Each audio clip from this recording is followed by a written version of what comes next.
What's up, Airsofters? Today we're going to be talking about a DSG.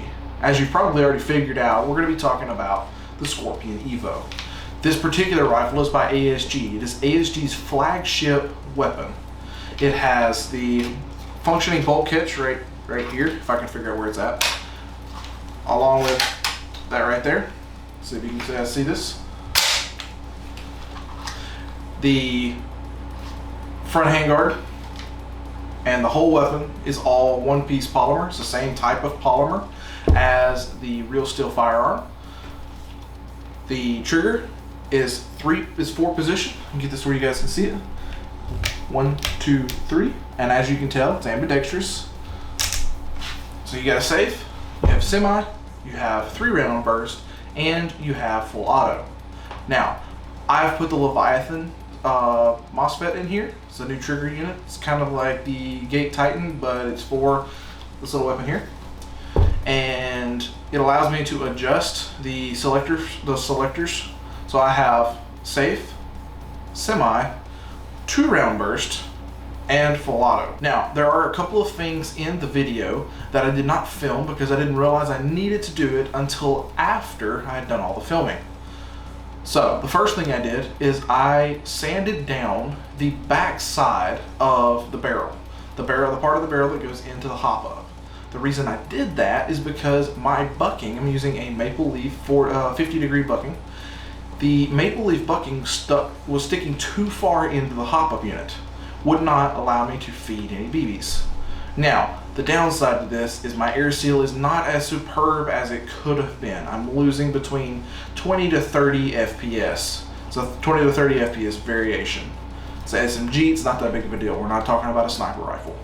So I'm going to be close quarters. The range on this thing is nice, but it's still an SMG. You're operating at 1 joule or less. Now, some of the things that are different about this rifle, and you may have already been able to see that, is this battery bag right here. So on a Scorpion EVO, the battery compartment is right here. It's inside the handguard. Zero room. So to solve that, put the battery bag on it.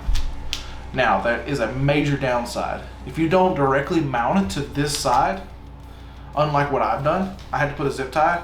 There's a zip tie running all the way through. So I lose this section of my rail on the bottom and on the side. Plus I lose this entire side where the battery is at. Now this light is mounted on a 45-degree repositioning Picatinny mount.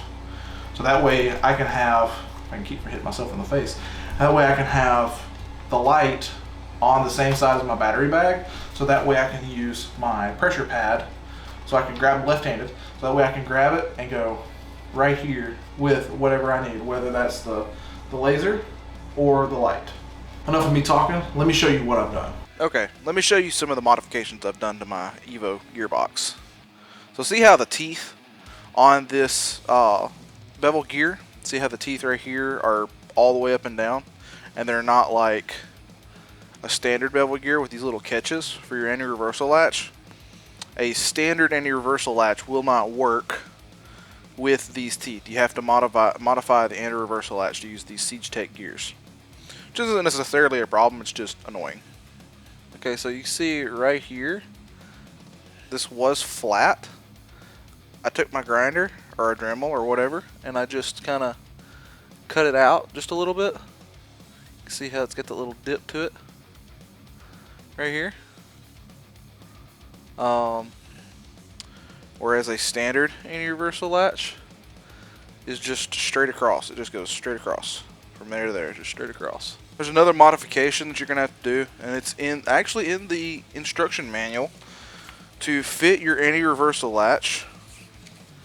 And I will show you the paperwork so that way you can see it, see how it is described in the actual instruction manual.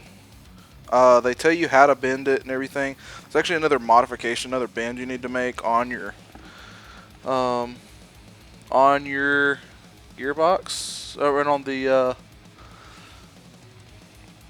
on your spring. It says to bend it right here. It says to bend it right there at a 90 degree, so that way it catches the bottom lip, catches this bottom lip right here. so that way the spring will actually have tension on your anti-reversal latch.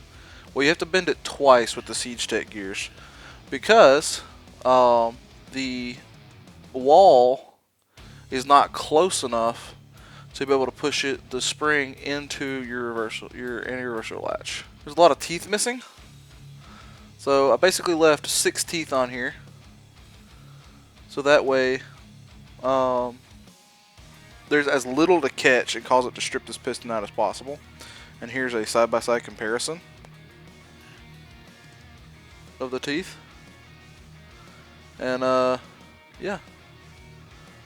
So here's your rack setup that I did.